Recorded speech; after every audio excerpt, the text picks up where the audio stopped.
Welcome, folks, to the regular council meeting of Wednesday, April 8th, 2026 at a delay of 4:55 due to technical difficulties. We do apologize to those who are watching at home. This is held in council chambers at 3 Kirkland Street West and via electronic participation. Item number 1 is call to order and a moment of silence at 4:55.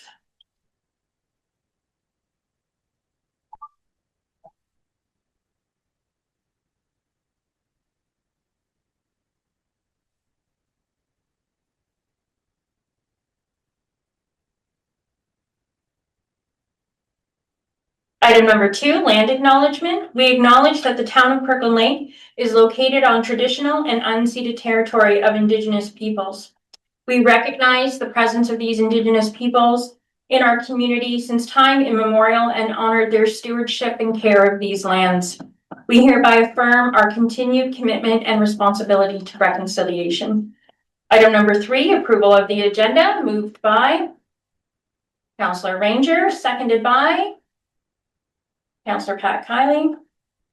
Be resolved that the agenda for the regular meeting of council held on Wednesday, April 8th, 2026 be approved as amended to reflect the proposed amendment to proposed bylaw 2621 first, second, and third readings. And finally, that the agenda dated April 8th, 2026 for item 9.1 members motion, direct health and safety be approved.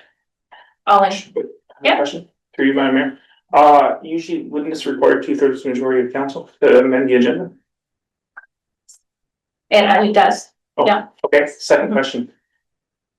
Or just a comment. Yeah. It's more of a comment. I don't feel comfortable amending the agenda on this item so late in the game. We got the notice at less than an hour before the meeting when there's other alternatives to achieve the same result through delegated power.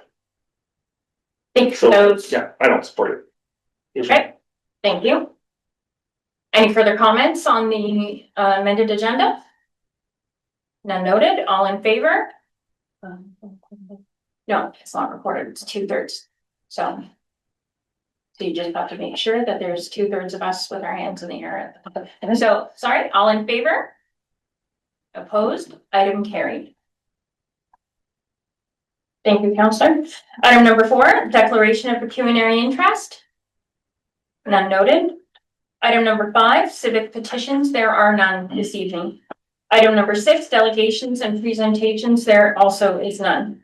Item number 7, approval and acceptance of minutes, council minutes, moved by Councillor Janice Ranger, seconded by Councillor Rick Owen. Be resolved that council approves the minutes of the following meeting, minutes of the regular meeting of council held March 17th, 2026. All in favor? Opposed? None noted. Item carried unanimous. Committees of council minutes, moved by Councillor Janice Ranger, seconded by Councillor Pat Kiley. Be it resolved that council adopt the minutes of the following meeting, minutes of the Tech Pioneer Residence Committee of Management held December 15th, 2025. All in favor? Opposed? None noted. Item carried unanimous. Local boards and regional board minutes, moved by Councillor Ranger, seconded by Councillor Rick Owen. Be resolved that council received the minutes of the following meetings, minutes of the Community Safety and Wellbeing Plan Steering Committee held January 20th, 2025, February 24th, May 26th, June 16th, September 15th, October 20th, and December 15th, 2025. And minutes of the District of Temiskaming Social Services Administration Board of Directors held February 25th, 2026. All in favor? Opposed? None noted. Item carried unanimous. Item number 8, reports from municipal officers and staff. 8.1, 2024 audited trust financial statements, moved by Councillor Ranger, seconded by Councillor Rick Owen.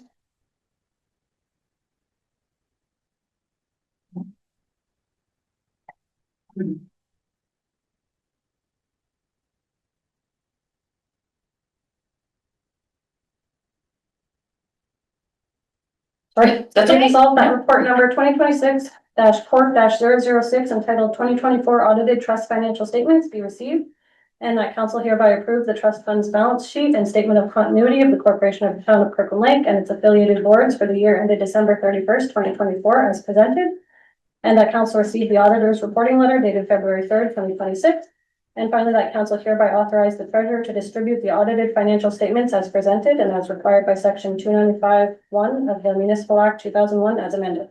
Thank you, and this will be presented by our treasurer, Lloyd Crocker, and we will be joined virtually by Mark Belanger, partner, Baker Tilly SNT LLP. So please, just a reminder that we speak loudly due to the technical difficulties.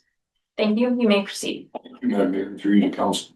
So you'll see in front of you the last set of statements for 2024, the trust statements. I'd just like to take a minute to explain why they're coming much later than the consolidated financial statements. So there's a portion of the trust statements, which is the cemetery trust funds. Recently, the Bereavement Authority of Ontario has changed their requirements for some of the financial reporting, which we dealt with last year. But part of the changes, they require new reporting, not in these financial statements, but on their website, in their systems. So it kind of took us quite a while to kind of get that all nailed down. It was a first time effort, and Mark and his team had to prepare a separate compliance report, they call it, that the BAO required. So the delay is entirely to satisfy the BAO. There was nothing in the statements that was contentious or problematic. It was just a timing to satisfy the BAO reporting requirements. My comments on the statements, these are very consistent with the past. There's nothing really significant going on that, would concern us. I'll open the floor at this point, let Mark present what he feels to. Excellent. Thank you very much. And I echo the sentiments from the treasurer. Very little changes to how these statements are reflected. Exactly that. Some minor modifications to essentially report the way one of the primary users of these statements would like it reported. So we will start with our independent auditor's report, just on the following page. In particular, our audit opinion, which in the second paragraph of our audit report reads as follows. In our opinion, the accompanying financial statements of the Municipal Corporation of the Town of Kirkland Lake and its affiliated boards, trust funds for the year ended December 31st, 2024, are prepared in all material respects in accordance with the disclosed basis of accounting and note 2 to the financial statements. So a clean audit opinion on these trust statements again for this year. The following paragraphs address basis for opinion, the emphasis of matter, as well as various responsibilities of those charged with governance and us as the auditors. And these are all very standard paragraphs that we would have seen very similar to previous years. So no changes within our reporting. At the very end of our report, as noted, the date that is currently reflected in these draft financial statements is February 3rd, 2026. As a result of addressing the presentation today in anticipation of Council's approval this evening, the one modification we will be bringing to this report is dating it as of today, so April 8th, 2026, to reflect that approval process. If we advance to page 1 of the financial statements, a few pages down within the report, being the statement of continuity. So at the beginning of the year, the town did have trust fund balance of $1,643,837 with additions representing deposits, contributions, interest and dividends earned on investments, and fees collected for a total of $1,253,348. less any drawings and transfers out of the trust funds of $1,999,659 for a balance at the end of the year of $1,797,526, represented by various funds such as the Library Bequest Fund, Cemetery Perpetual Care Fund, the Tech Pioneer Residence Trust, as well as the Canada Life Benefits Trust. Continuing to page 2, being the statement of financial position. So again, amongst these various trusts in total for 2024, financial assets consisting of cash and investments totaled $1,740,407, with the columbarium loan to Town of Kirkland Lake of $53,710, as well as a small amount owing from the Town of Kirkland Lake for timing differences of $3,409, for total financial assets of $1,797,526 equal to the fund balances as previously presented. The next few pages do go through some notes to these financial statements, just describing how they are accounted for, where they may be different from normal or more common public sector accounting standards. But again, all very detailed disclosures on how these are accounted for. With that, I'd be happy to address any questions that there may be from council. Thank you for that. Anything, any comments or questions from members of council? None noted. Thank you very much, gentlemen. All in favor? Opposed? None noted. Item carried unanimous. Item 8.2, proposed standard operating procedure, corporate policies and procedures. Moved by Councillor Ranger, seconded by Pat Piling. Be it resolved that report number 2026-CAO-009 entitled Proposed Standard Operating Procedure, Corporate Policies and Procedures be received, and that council approve the standard operating procedure for corporate policies and procedures as presented. And finally, that council approve the amendments to the Tech Pioneer Residence Committee of Management terms of reference as presented. Thank you, and this will be presented by CAO Alan Smith. Thank you, sir. You may begin. Thank you, Madam Mayor, to members of council. There are two items for council's consideration in the report for council this evening. First, approval of the new standard operating procedure for our corporate policies and procedures. I should note that this proposed SOP also includes a process for developing departmental SOPs as part of the procedures. And second, approval of the related amendments to Tech Pioneer Residence Committee of Management terms of reference. By way of background, as at the February 3rd, 2026 regular meeting of council has directed administration to bring forward an SOP that supports council's direction that all policies require council approval and to present that SOP at the first meeting in April. This report and the attached SOP are intended to respond directly to that direction. The proposed SOP does a few important things to strengthen governance and improve consistency across the organization. First, it clearly distinguishes between a policy and an SOP. Policies are council approved governance direction and form part of the public record. SOPs are the internal step-by-step operational instructions that implement policy and standardize how work is done day to day. Second, the proposed SOP sets out a consistent end-to-end workflow to identify, draft, review, approve, publish, and track both policies and SOPs. That includes clear checkpoints so the right people are involved at the right time, and so council sees corporate policies in a consistent format with the information needed to make decisions. Third, it clarifies roles and accountabilities with council, the CAO, the senior management team, directors, and the municipal clerk, and where applicable, the Tech Pioneer Residence Committee of Management. The intent is to avoid confusion, reduce duplication, and ensure documents are reviewed, approved, and implemented consistently across departments. The proposed SOP also requires the use of standardized templates and simple tracking tools like a policy template, an SOP template, and a review tracking sheet that supports version control and clear revision history and makes it easier to find the current approved versions when staff and public need it. In terms of keeping documents current, the SOP establishes that corporate policies are to be reviewed at least every 5 years or sooner if needed, with an annual process to identify what's coming due and to prioritize that work. It also reinforces record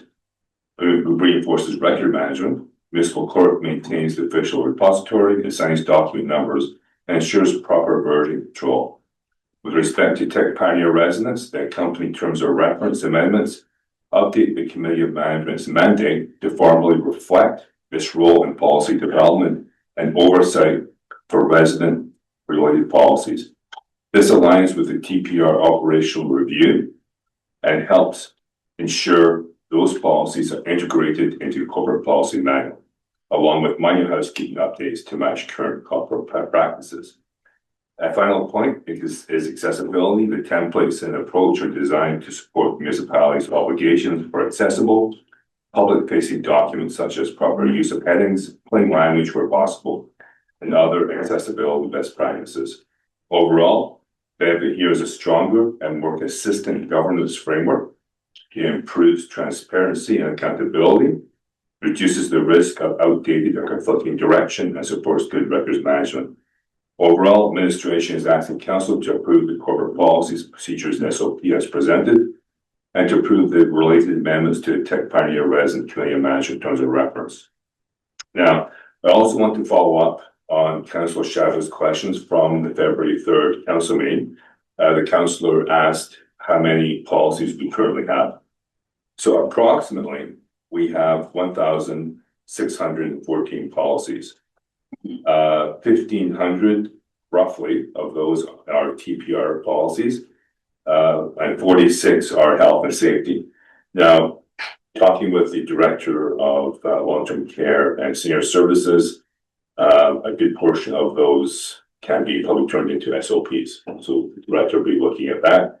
And with respect to the health and safety policies, I'm discussing with the manager of human resources, she will be looking at, again, consolidating a number of those. She went through them and said, yes, a good portion can be put into like one policy. So that will be answered the councillor's question. Thank you. Thank you. Any questions or comments from members of council? Councillor Dykens? Thank you, Madam Mayor. Through you, maybe to you.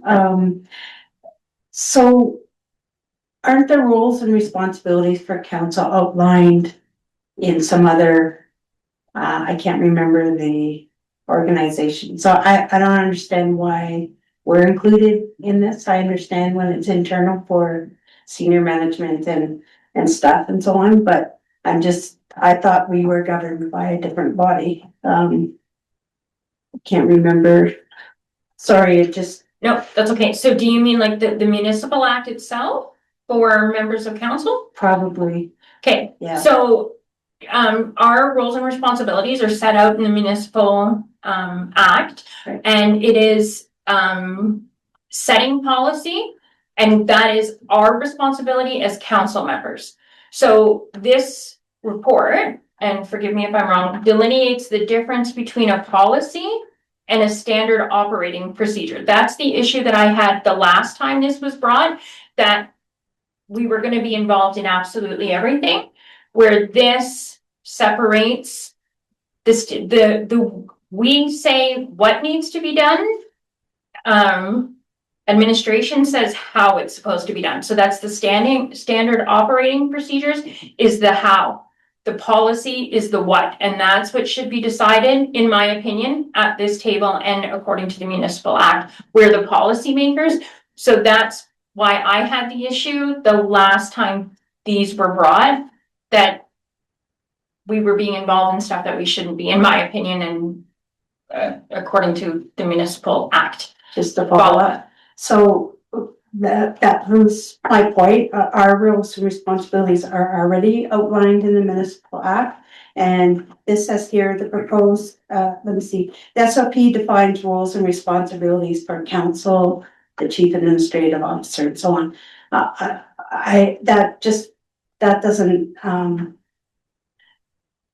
doesn't make sense, because our roles and responsibilities are outlined in the municipal act. And if there's an issue, then we refer to that, not a secondary. Yeah. SOP. Okay, I appreciate that. In my vision of like the SOP, it'll say policy set by council, like that'll be in the SOP, so to make staff aware of where this is coming from, and then administration falls to the CAO, and then it'll outline. It's not to direct us in any way. The SOPs will not direct staff in council in any way. It'll outline the policy that governs this SOP comes from council. That's what my interpretation is. But administration can definitely. No, that's a good point. All this really does is show council the process that staff will go through to bring a policy forward for council's consideration, right? So, and of course, council has the ultimate authority to approve the policy, that they are the policy makers. So we bring that forward for council's consideration, and we have just outlined the process involved that we will go through in order to accomplish that.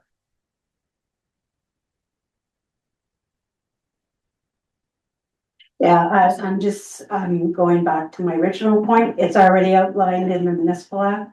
And this is just adding, just say refer to the municipal act for our rules. Anyways, I'm just, you know, it's, Yes. I think we're just, it's not within administrations or our thing to define our roles and responsibilities, because it already is defined under the municipal act, so. If I may, we're not looking at defining responsibility. Well, sorry, that I'm reading from the document. Yeah, I mean, it highlights the role of council, which is to approve policy. And we're just showing the way we're getting that policy document to council for approval.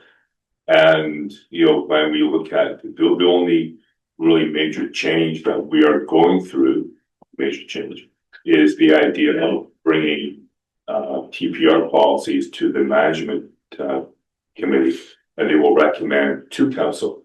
So we have an avenue for TPR policies now, go to council through the committee management. Again, this is just the process we're going to be following, so council can approve policies.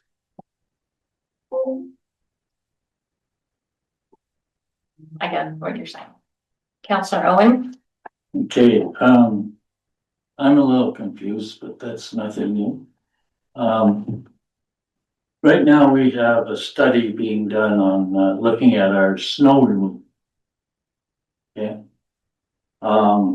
Which will make recommendations that are operation, not policy. So does that take any decision making on that right out of council's hands? And we could have just ordered this study to be done and the works department say, no, we're not doing any of it.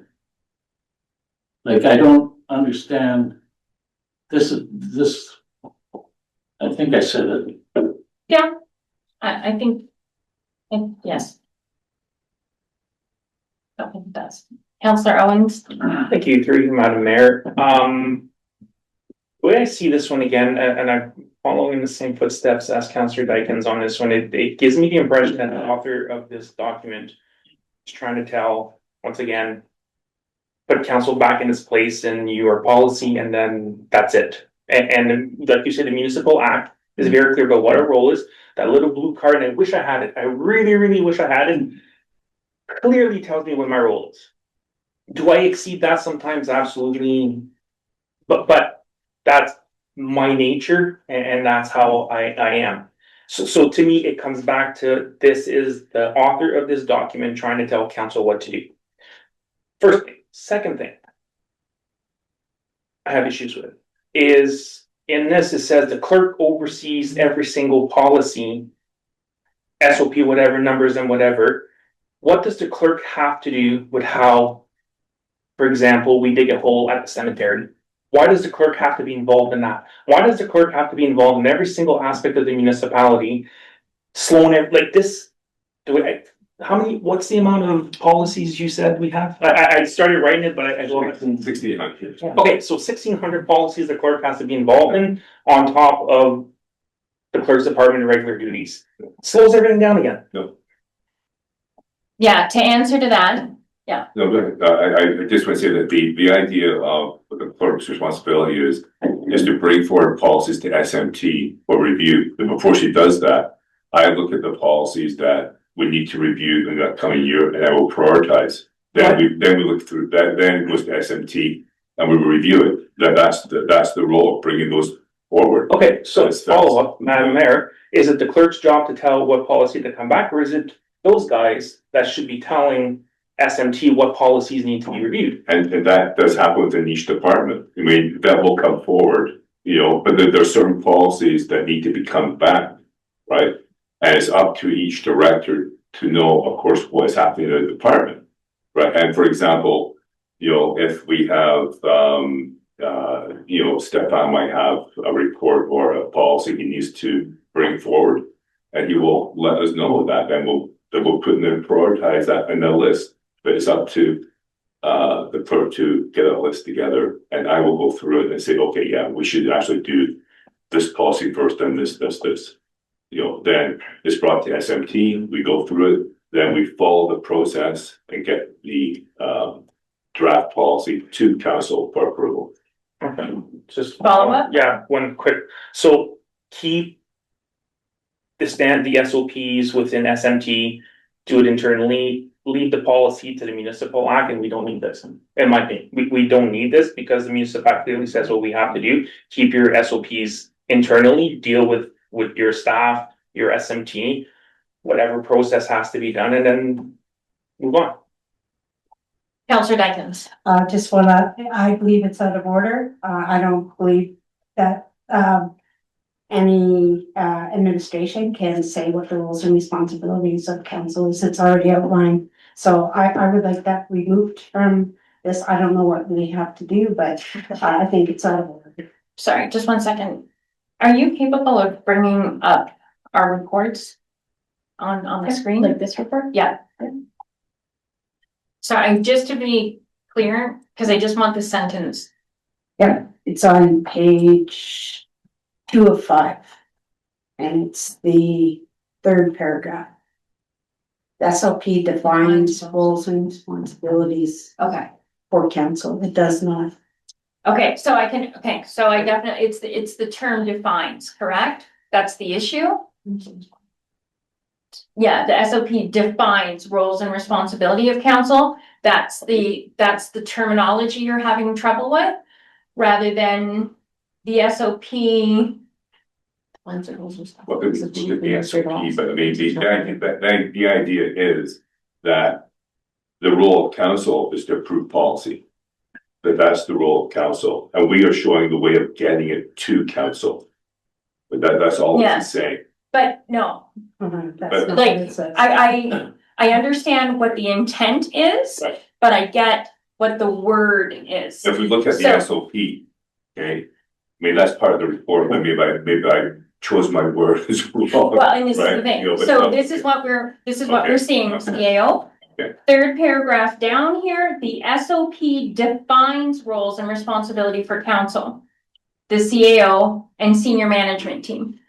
The issue is defines, Right, okay, okay? So we need to find a more appropriate terminology for that, because it's not the SOP that defines our roles, it's actually the municipal act. so if I look at the SOP, like I find, that's just like the report, right? But the SOP, I have to find it in here, like it says Oh, define. I see what you're saying, the Yeah. actual SOP. Yeah, and maybe Okay. just my terminology and my Yes. writing for this report, that's, Still, I'm sorry, that can't be there. Sorry. Okay, so Okay. definitely, I mean, it is there.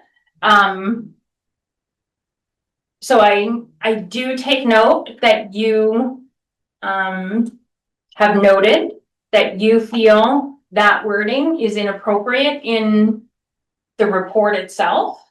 And you're right, because the as that sentence states, that is not factual. I agree with you on that. That is part of the report. The actual wording of the SOP does not state the same.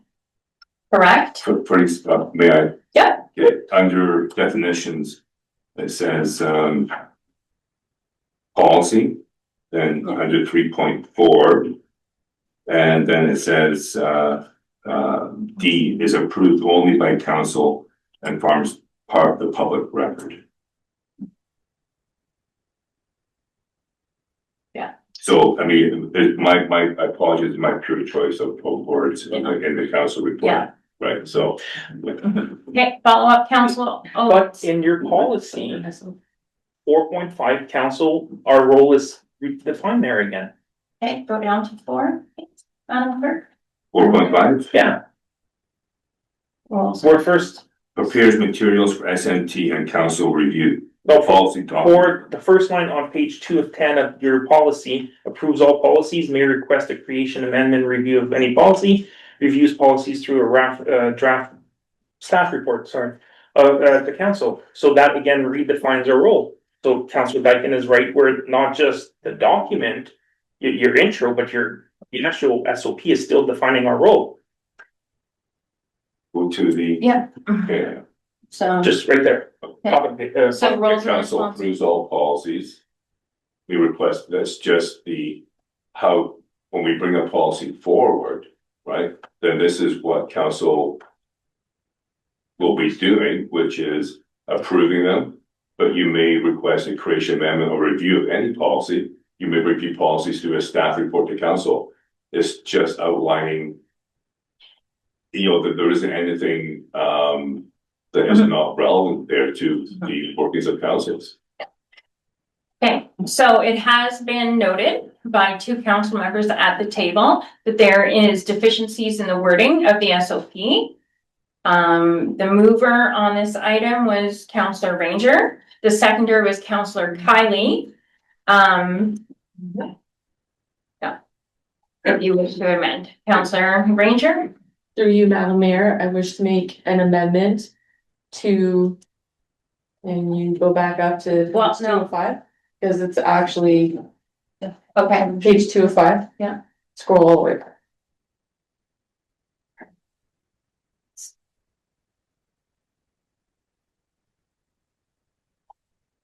The SOP defines the roles and yeah, responsibilities. that's just part of the report though. We don't Okay. have to do that one. It's the actual SOP itself that we're, sorry, go ahead to It 4.5. doesn't affect document policy decisions. No. It's only the documents, right? Decision making has always been with council, and this does not interfere with that Yeah. responsibility, Definitely. I think it is the general feeling of council at this table Yeah. that that section be amended as per wording that we're all comfortable with the Yeah. municipal act. So I believe that is what Councillor Ranger is about to amend. Through you, Madam Mayor, under 4.5 council, under the authority of the municipal act. Council will approve all policies. Does that, Councillor Dykens, would that work for you if it said council under the authority of the municipal act? Do you, Madam Mayor? I'm not sure why, like, seems to be like an internal management document. I'm not sure why it should at the end say, okay, then it goes to council, whatever, but it just seems to be like we're part of the management of the town and we're not. So that's I don't think it's just the wording, it's just, and I know what you're trying to do, Sam Smith, I really do. But I think we're getting, management council kind of intertwined. So I don't know what the answer is, but, I I think it should read under the municipal act And then just to let.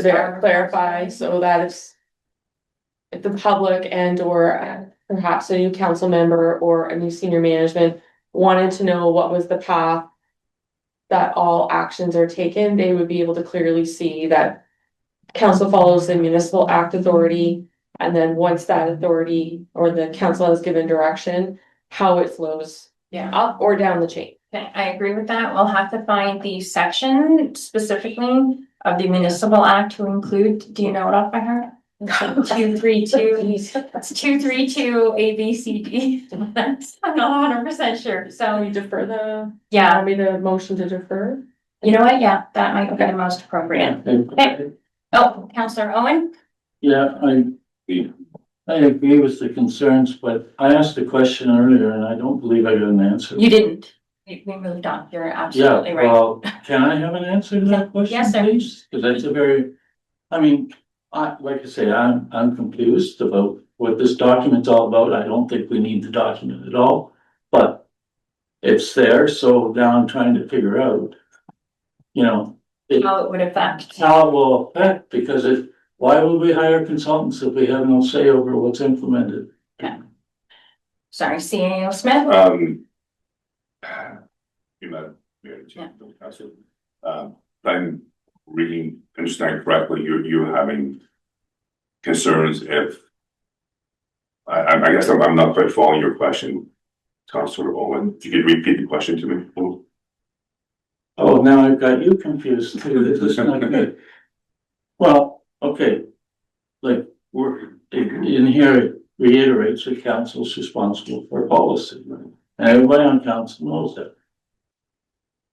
But we just hired a consultant to tell us how to improve snow plowing and snow removal, blah, blah, blah. So that's not policy. So would we have any say in what's implemented? Or is that strictly out of the hands of council and back into the hands of management? Okay, Do you mind? so I do have a point of order. Because what has occurred, and I do have to apologize to the member, because I didn't allow for a direct answer and we moved on. We have to go back to the question that didn't receive an answer before dealing with the amendment, and then we'll come back to the amendment. I do apologize, that this is my error. Once that report is completed, recommendations will be coming out of that report most likely. And I can imagine, given it's the winter operations, that the winter this plan would be updated and it'd have to come back to council for approval. So you would have your say either to approve or not approve the recommendations through that winter maintenance plan. So I also, when we do any sort of studies or reviews, if we believe that there is recommendation to come out of that might affect policy. It might be a new policy recommendation, or it might be to revise a current policy based on the findings of a report and then brought forward to council for approval, which is the role of council. Okay, I do apologize, Councillor Owen, I did allow it to move forward. Councillor Ranger. I also, through you, Madam Mayor, I also wanna rectify or add to what the CAO has said, that once any councillor reads a report, they can bring forward a motion to create a policy based on a report, a consultation. That hasn't changed whether this document is created or not. That's always something that we can do, so. Yeah, okay, so do you wanna get back to amendment versus deferral? Through you, Madam Mayor, I wish to defer 8.2 proposed standard operating procedures until the next meeting. It should be brought back with amendments based on the discussions that have been brought up today. Okay, can we have a seconder on that? Councillor Kylie? Okay, do you have any points to make on that? Because as the amender, you can speak first about the deferral. I think the language needs to be very clear, and I would recommend that the words for council under the municipal act. Yeah. Just to support some concerns that may have been brought up by others. Councillor Kylie? No, I agree. It should include under the municipal act. Okay, thank you. Go away. All we have to do, okay, yeah, we're gonna briefly recess before we take the vote, so Deputy Clerk can rewrite the deferral.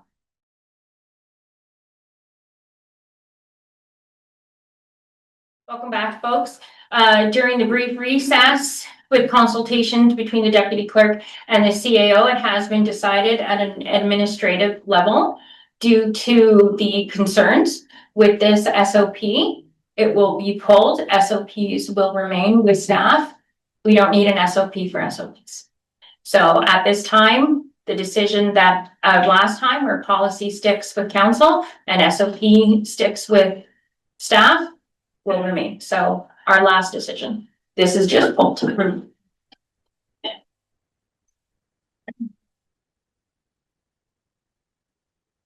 Yep.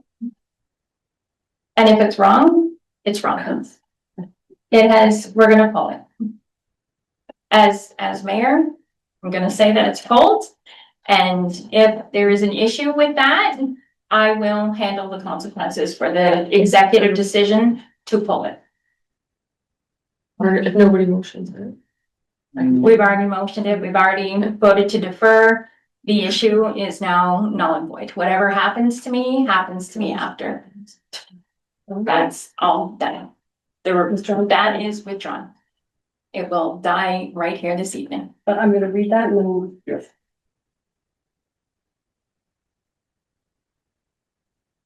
I need something.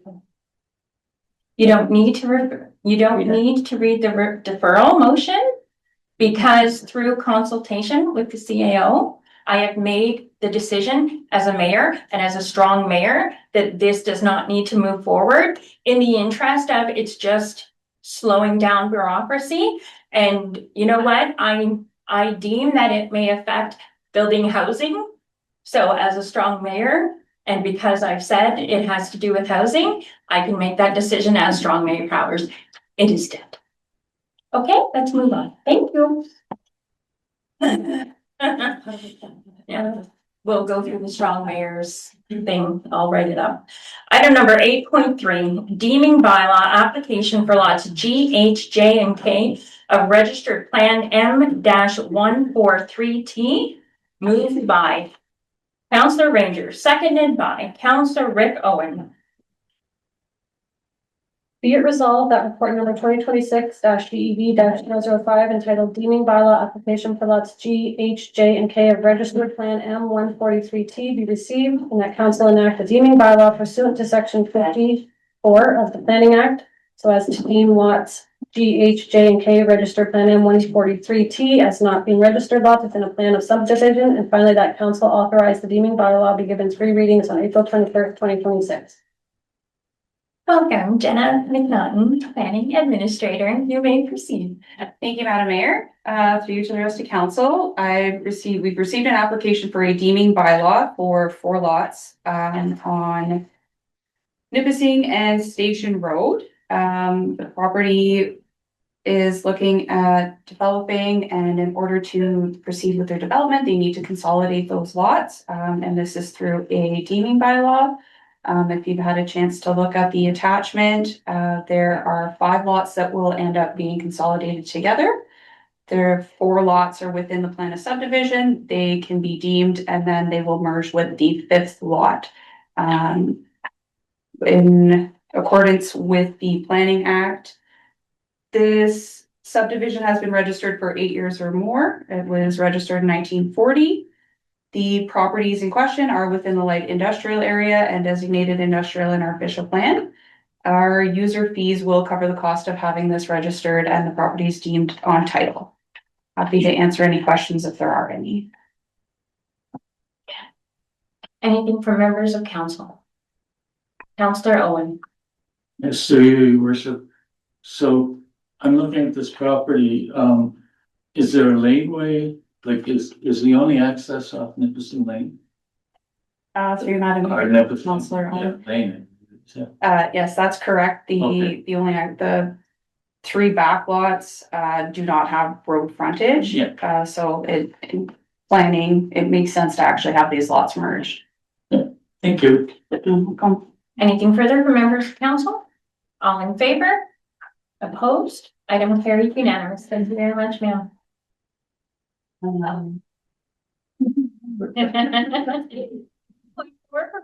Proposed site plan control area and delegation of authority bylaw, moved by Councillor Casey Owen, seconded by Rick Owen. Be resolved that report number 2026-DEB-006 entitled Proposed Site Plan Control Area and Delegation of Authority bylaw be received, and that the council hereby designate the Chief Administrative Officer, Director of Development and Enterprise Services, and Planning Administrator as the approval authorities for all site plan control agreements in the town of Kirkland Lake. And finally, that the updated bylaw as circulated be presented for 3 readings on April 21st, 2026. Thank you, and this will also be presented by John. You may proceed. Thank you. Thank you, Madam Mayor. Through you to council, our current site plan control agreement bylaw was adopted in 1985. It is now outdated and required an update to align with our current industry standards, along with all the changes that have been made to the Planning Act over the last few years. Our planning consultants at JL Richards did review our current bylaw, and they provided an updated version, which is included as an attachment. They also reviewed our application and our guideline documents that will be available for the public. So just to give an overview of what a site plan control agreement is, these allow the municipality to manage how properties are developed by regulating elements like building placement, roadways, parking areas, walkways, loading spaces, grading services, and amongst some other things. It doesn't, however, apply to the interior building design or the construction methods. Under section 41(2) of the Planning Act, municipalities may designate areas for site plan control agreement, and our official plan designates all lands within the boundaries of the town of Kirkland Lake as being subject to site plan control.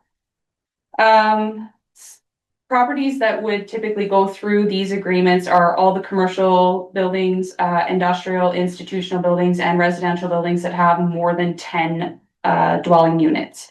Amendments where there are existing agreement would also have to go through the same process where we review all of the plans and go through this, any additions to buildings, things like that. There is a list of exemptions that is found under section 7 of the bylaw. A new section that we included in this bylaw, which is common across every other municipality that's updated their bylaws, is a financial security. So this may require an applicant to submit a financial guarantee to ensure that the work is carried out in compliance with the submitted drawings. And as per the agreement, 10% deposit may be required for on-site work and 100% for off-site work. This would ensure that if the work is not completed, especially for any work that may be completed on the municipal side, it can be completed without any financial contributions being put forth from the municipality. It would have come from that financial security. The registration of this document is on title, and our user fees do cover that cost. The delegated authority, so under the Bill 109 More Homes for Everyone Act, this amended the Planning Act to state that municipalities shall appoint an authorized person to approve site plans. So the bylaw proposes to include the CAO, the Director of Development Enterprise Services, and the Planning Administrator as one of the approval authorities. Delegation will allow routine technical applications to move forward efficiently while council can continue to set the policy framework, expectations, and standards that guide every decision, such as this bylaw, the official plan, and the zoning bylaw. The integrity of this process is fully maintained through clear criteria and transparent reporting. So in practice, this delegation simply will streamline the process, ensuring applications are handled in a timely, consistent, and professional manner. Staff remain bound to the official plan, the zoning bylaw, building codes, and any direction council may have established. Council does retain the ability to review this bylaw in itself, the process, and request any updates and refine the delegated authority if any concerns arise. Happy to answer any questions if there are any. Thank you. Questions or comments from council? None noted. All in favor? Opposed? Item carried unanimous. Thank you. Item 8.5, proposed capital borrowing bylaw, new equipment and vehicle financing, moved by Councillor Casey Owens and seconded by Councillor Janice Ranger.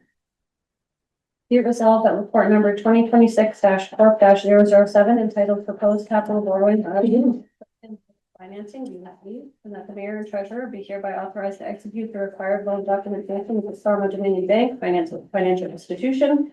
And finally, that the proposed capital borrowing bylaw as presented be brought forward for 3 readings on April 8th, 2026 in accordance with subsection 2.25B of the town's notice policy. Thank you. Welcome, Director Lecard. Proceed, please. Thank you, Madam Mayor, and through to council. So over the last three years, council has approved some of their town vehicles and larger equipment purchases to be financed. We did this in order to try and limit the property tax increases, by financing it.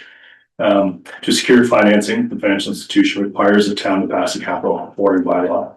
The vehicles that were in question were all approved in the capital budgets, and have been ordered and purchased over the last 2 years.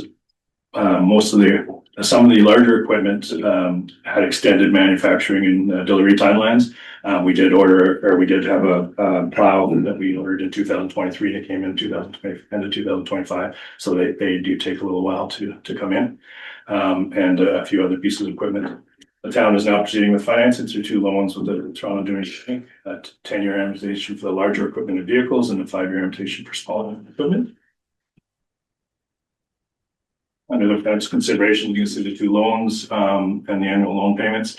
These loan payments will be on an annual basis, and they will be included in the 2027 budget when the 1 year is up. You do see some rates there. One thing to take into consideration are with what's going on in the Middle East, rates are increasing somewhat. So. Council has provided prior approval for the acquisition and financing for the equipment and vehicles. The financial institution requires an enacted capital borrowing bylaw to authorize and facilitate approval and disbursement of the financing for the payment. Administration recommends the approval of the capital borrowing bylaw as presented. Going forward in the future, so we were waiting for quite a bit of equipment. With the 3-year capital approval now that we have in place, we should be able to get a loan maybe ahead of time, maybe later on in the year, you see another set up for the next 2 years. And in this case, if we would have tried to do one in 2023, we would have had to do it 3 times by now by the time it's still coming. So it's, anyways, so multiple questions for anybody.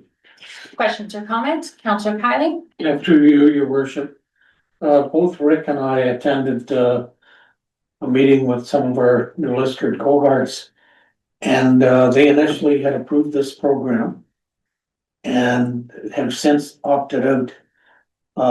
We didn't get the full story on why, but other than he did a good sales job of the company. I would suggest, I think we do have an option out of the program within 6 months, I think. I don't think they've ever accepted any delivery of the vehicles, but they had some valid reasons why they didn't believe that the savings that were projected would actually occur. I would suggest that we do talk to the mayor of New Liskeard, Temiskaming Shores, and or his designate, and get a second opinion. So, thank you for that, Councillor Kylie. However, what's in front of us is not to, once again, relitigate a decision that we've already made. And on that note, just to answer that for perfect transparency with the community, I was given the heads up regarding that, and I did speak with Mayor Jeff regarding it. They did theirs on a trial basis.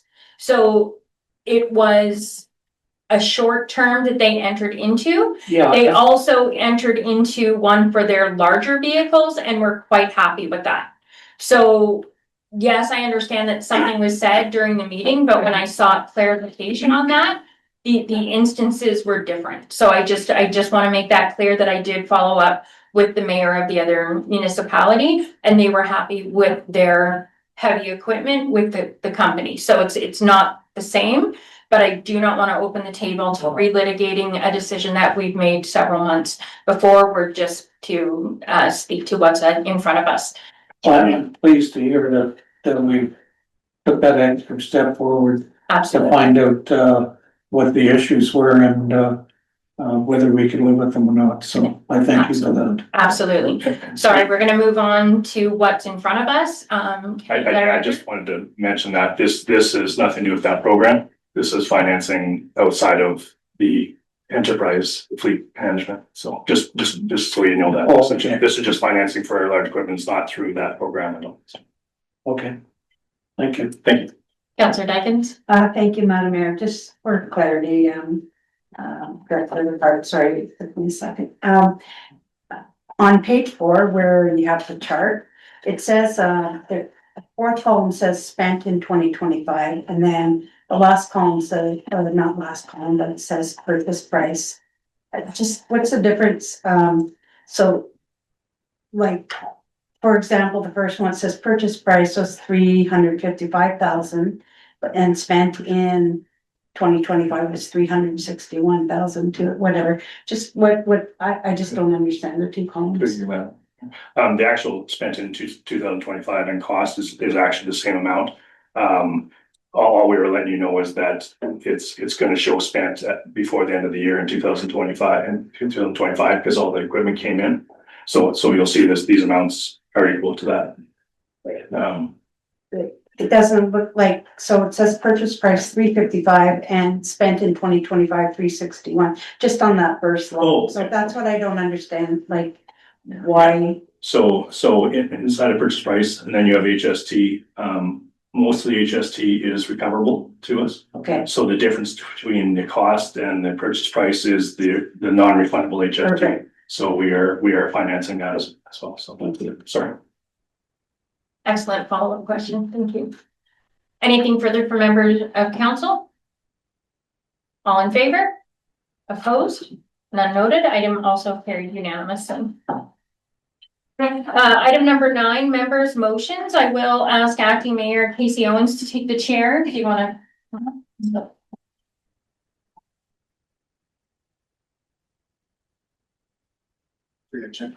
Yeah.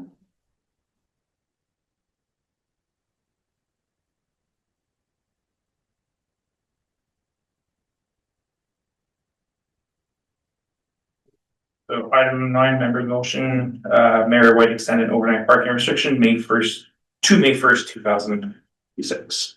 So moved by Mayor Stacy White, seconded by Councillor Rick Owen, be it resolved that council hereby extend overnight parking restrictions as noted in parking bylaw number 1517 as amended from ending April 15th to ending on May 1st in 2026 in order to facilitate snow removal operations.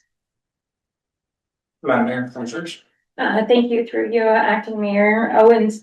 So this came about today. After a very rough long weekend, I'm sure every council member has had questions or seen issues online. We do know that we have an overabundance of snow currently, and no end in sight as to when it will be melting. So I personally have a concern regarding snow removal, because as it melts, we're going to be needing to get out there again and move a lot of snow off the roads, the side roads, government road. Our snow removal is still going to happen. And if we have vehicles on the road, it will impede this and make it slower.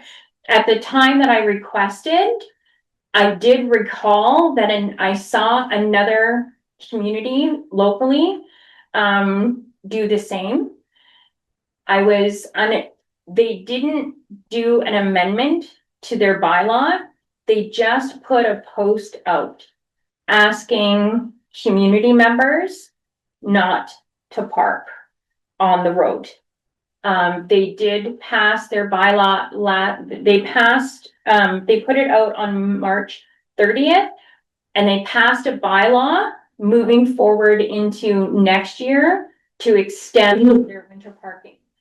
So, it is on the table for discussion, whether we should extend it or not. At the time, I did feel strongly that we should put it in place because we should be able to, if people don't adhere to it, we should have actionable items. But there is alternatives as well. If we believe our community members will just be good neighbors, we perhaps can put just a kind reminder not to, but I just wanted to get it to the table for council discussion. The motion that I brought forward earlier was to officially extend it until the end of the month. Thank you, Councillor Bowman. Seconder, do you have something to add? Yeah, through you, acting Mayor Owens. These are unusual times for sure. I've never seen this much snow on the ground in the last 43 or 44 years I've lived here at this time of year. If you live on, one of the side streets, they're down to one lane. With the equipment and the manpower we have, I cannot see us getting caught up on snow removal in time. So I think it's a good idea.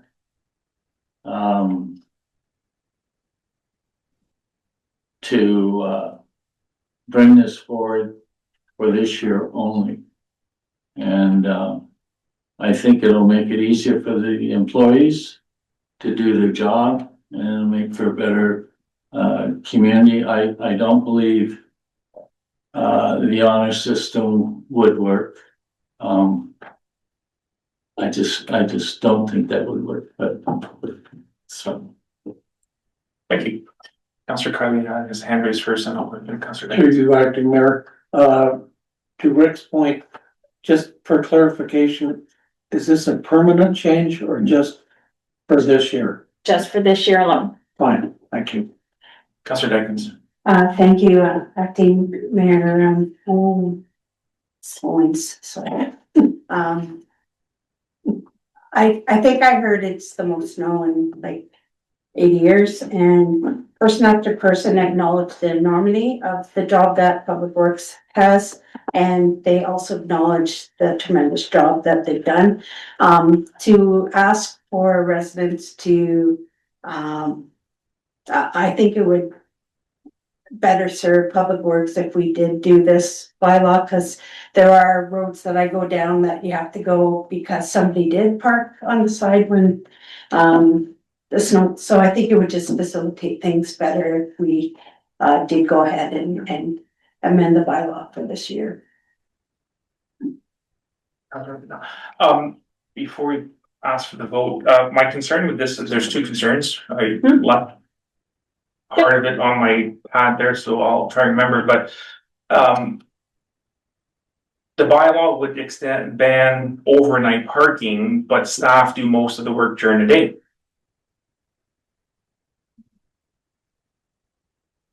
Do I need to? So you're stopping people from parking at night, which is already in effect, and a lot of people choose to ignore it. Case in point, outside the door, ticketed, towed, repeat offender, and there's nothing we can do because people do what people do. But now we're gonna extend the ban at night, and yet we go out at 7 in the morning or 5 in the morning, or most lately it's been 7 in the morning when parking is legal in half an hour. Wouldn't it be better just to ask residents to avoid parking on the street during the day in areas that we will be clearing snow? That's my first point. For you, acting mayor. Consultation with the Director of Public Works, who's informed me that sometimes operations might start at midnight, 2 o'clock in the morning, 4 o'clock in the morning. And in that regard, they are very welcoming of this extension for that. They said it would help them. It would, because they do start sometimes snow clearing sometimes at 2 o'clock in the morning, 4 o'clock in the morning. So it would help them. Okay. Just, and my last point is that, so in the last event, snowstorm we got, I guess it was on Friday or Thursday, whenever you declared a significant weather event, which frees the municipality from legal obligations to maintain minimum standards. In the municipal act, it does give the CAO the power to in the delegation of authority to enact something similar, to just say, hey, circumstances are different right now. You've got the possibility to do, and I quoted it on my laptop. I have the description in the municipal act that gives you delegation of authority to just do it. So it wouldn't have had to come back to council. It could have been just a simple decision, hey, right now it makes sense to extend the department enforcement, but it'd been a lot easier, and it just made the decision an operational thing, because this is operational. This is to help that department declare snow. So why can we declare a significant event and avoid minimum standards, but not in this case, just do the same thing for the parking? I would have to review the plan. Is that right? You have that? I would have to review that. I know going this way, we can do it tonight.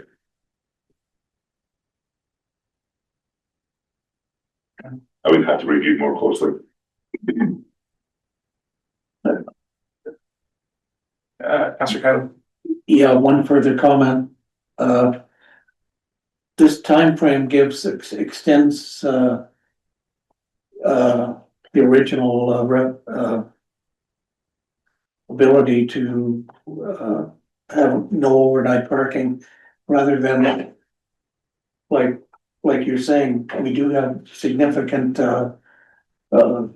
reports that come along from time to time where that, forget the terminology again, brain dead, but, this eliminates putting up those warnings. We just sort of a blanket policy for this year only. So I support it. Thank you. All in favor? Opposed? Oh. Gary.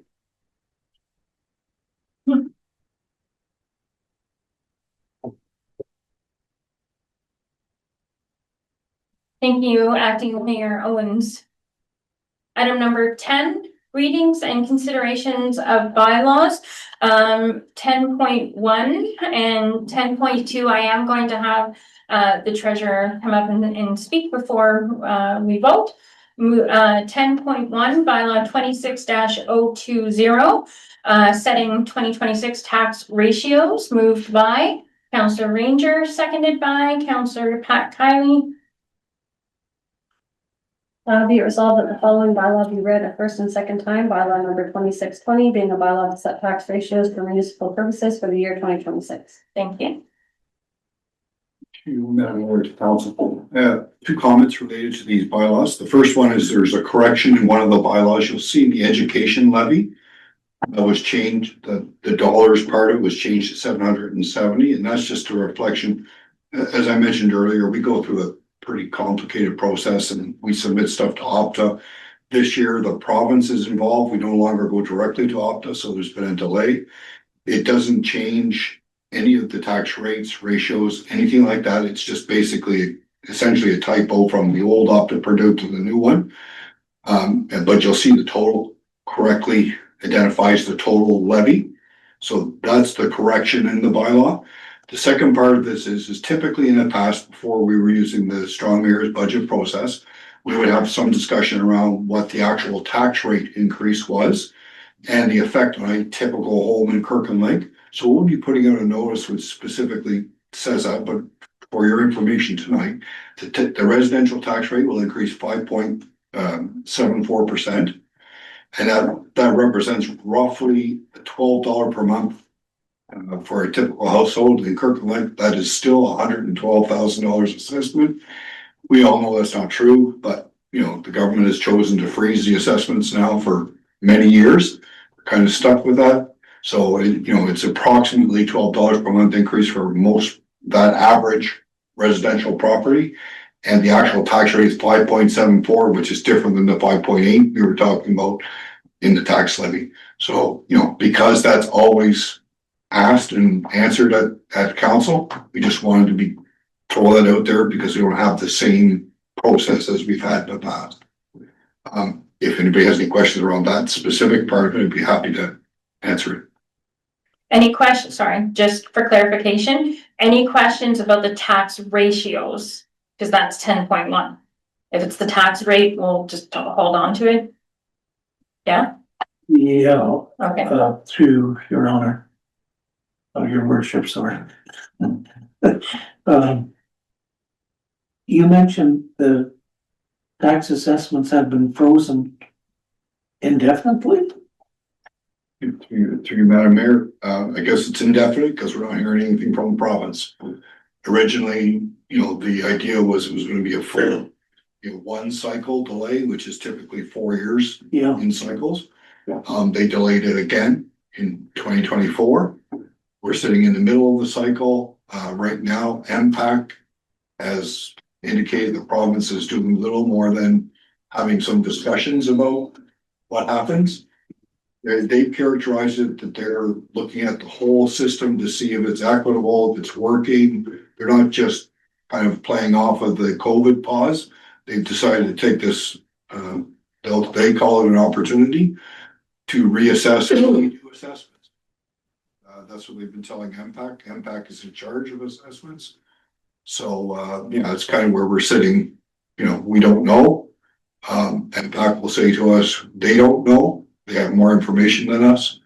And until the provincial government decides to, start the process up again, we're kind of stuck in this cycle.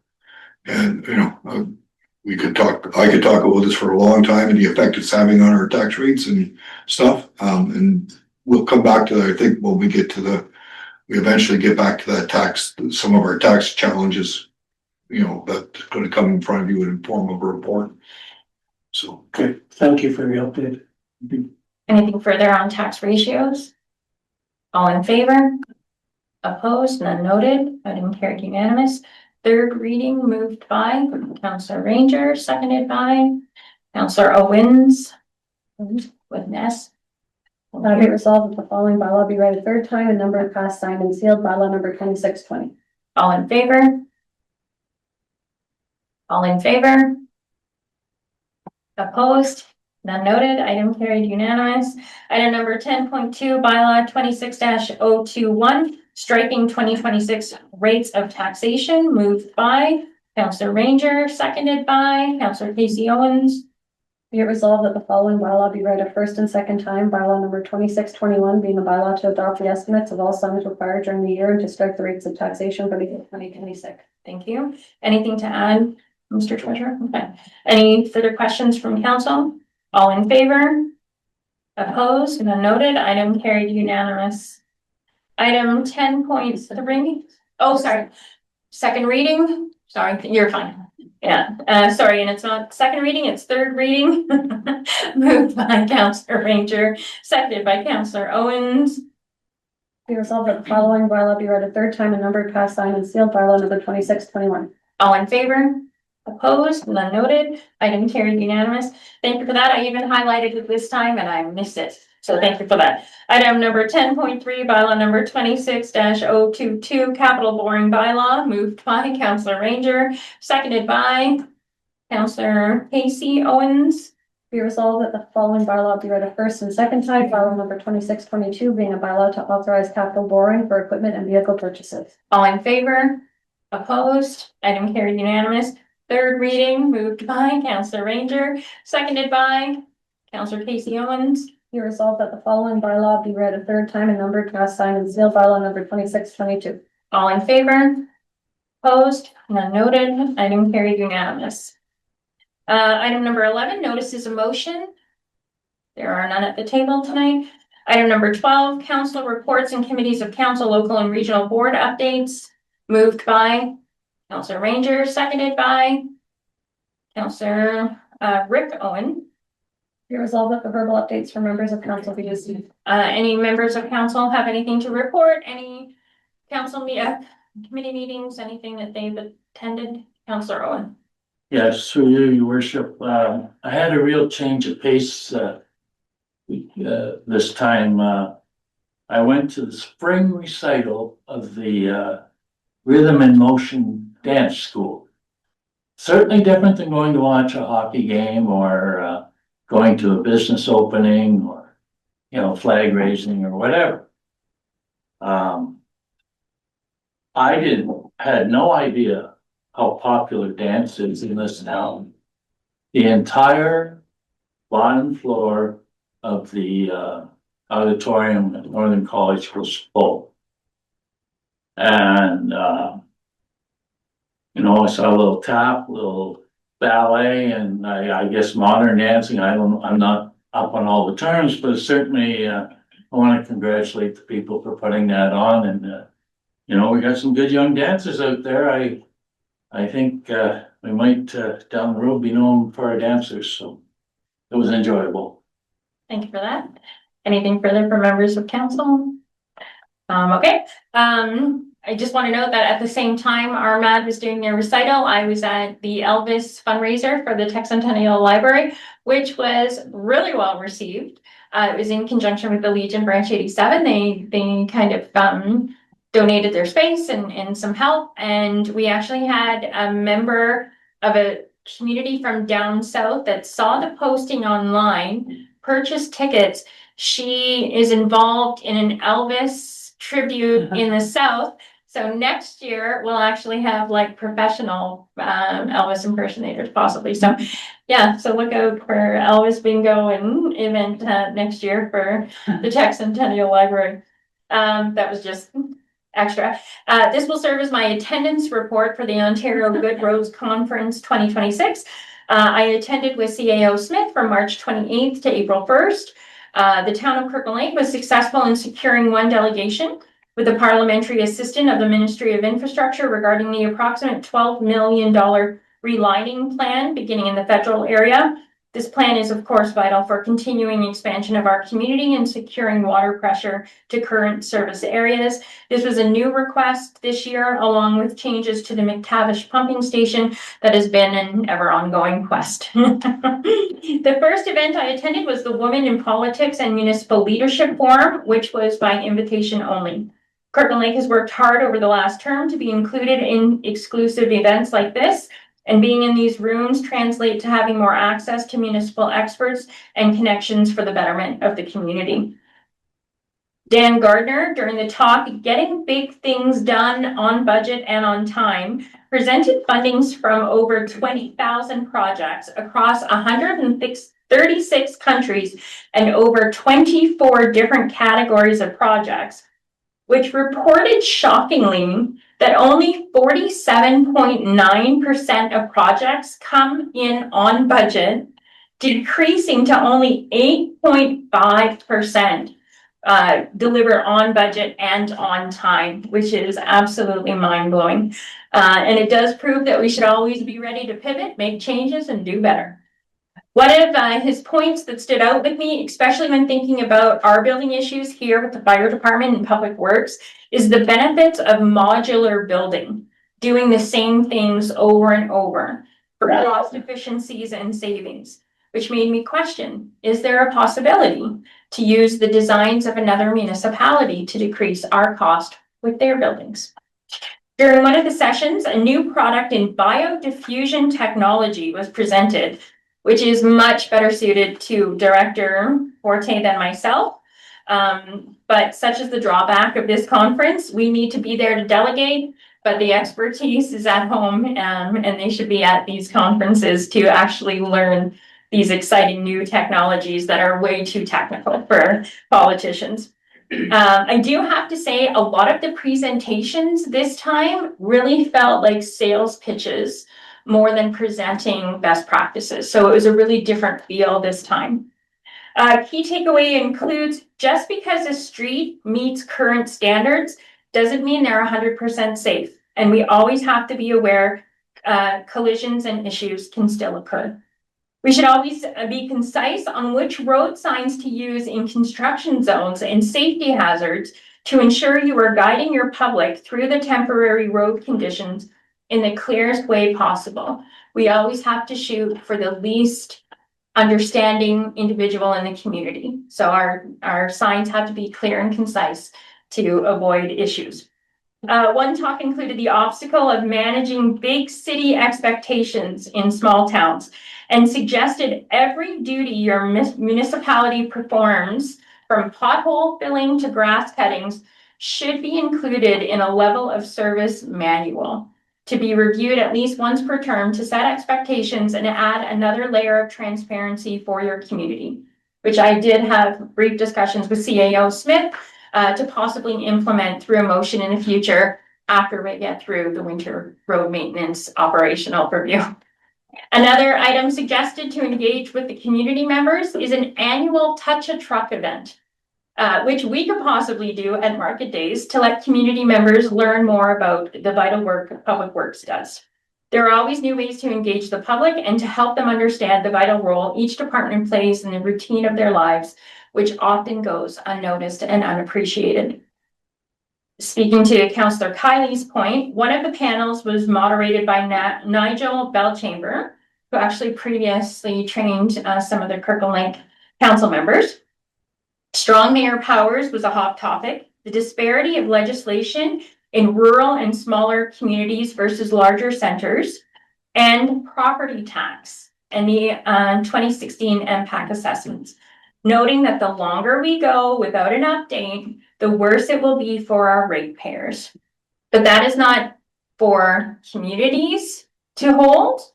It is for the province and MPAC to own and explain. Saying that will bring no comfort to our ratepayers when the time comes, when the assessments do finally get updated. And it was a grave concern for most elected officials that I spoke to during the conference is those assessment and when we will see. It has been a decade. So that's that, and thank you very much for listening. All in favor? Opposed? None noted. Item carried unanimous. Proclamations and recognitions, there are none this evening. Additional information and mayor's provincial policy matters, there are none this evening. We'll now take a 10-minute reset, a 5 minutes recess before going into closing.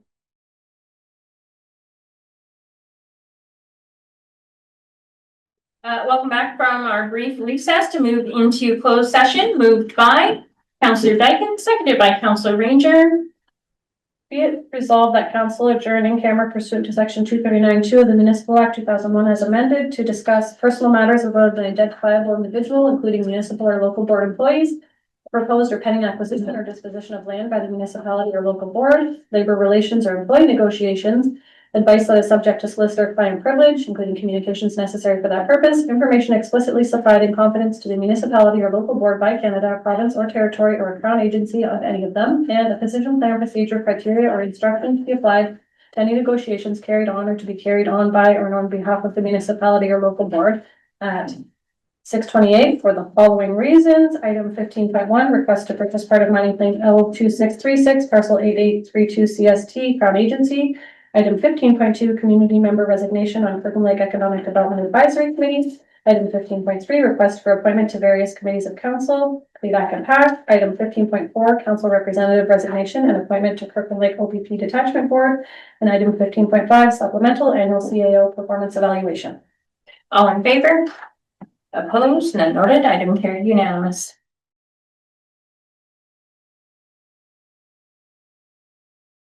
We'll now rise to move from close into open session, moved by Councillor Ranger, seconded by Councillor Pat Kiley.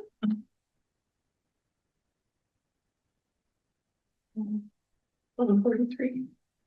Snowy. We need it. Council reconvene in open session at 8:43 p.m. All in favor? Opposed? None noted. Carried unanimous. Moving on. Anyone to declare pecuniary interest regarding any matters from enclosed? Nothing noted. Item 16.1 is the request to purchase first. Yeah. Okay.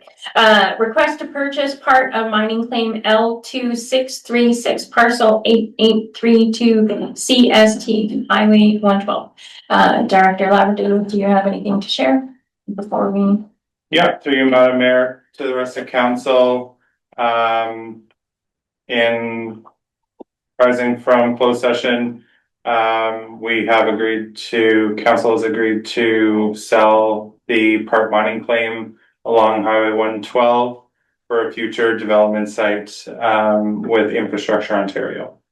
Thank you. Moved by Councillor Dyken, seconded by Councillor Janice Ranger. Be it resolved that report number 2026 DEV07 entitled Request to Purchase Part of Mining Claim L2636 Parcel 8832 CFT Highway 112 be received. That council approve the sale of land for part mining claim L2636 Parcel 8832 CST to His Majesty the King and Right of Ontario as represented by the Minister of Infrastructure in the sum of $125,000. And that revenue from the sale of land be directed to the Archer Drive Reserve, and that the subject lands being sold to His Majesty the King and Right of Ontario are exempt from the requirement to be declared surplus prior to sale as per the town sale and other disposition of land policy, and that the mayor and municipal clerk be authorized to execute the offer to purchase and all appropriate sale documents as may be required, and finally that the corresponding execution bylaw be given 3 readings at an upcoming meeting. All in favor? Opposed? None noted. Item carried unanimously. Item 16.2, resignation and council vacancy to Kirkland Lake OPP Detachment Board, moved by Councillor Ranger, seconded by Councillor Owen. Be it resolved that Councillor Patrick Kiley be appointed to the Kirkland Lake OPP Detachment Board for the remainder of this term of council, November 14th, 2026. All in favor? Opposed? Noted. Item carried unanimous. Item number 17, notices of reconsideration. Does any member at this table wish to have any matter decided upon this evening reconsidered? Nothing noted.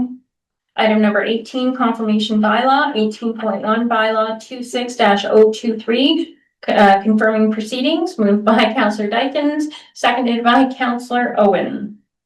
Be resolved that the following bylaw be read a first, second, and third time and numbered, passed, signed, and sealed. Bylaw number 26-23 being a bylaw to confirm the proceedings of council at its meeting held Wednesday, April 8th, 2026. All in favor?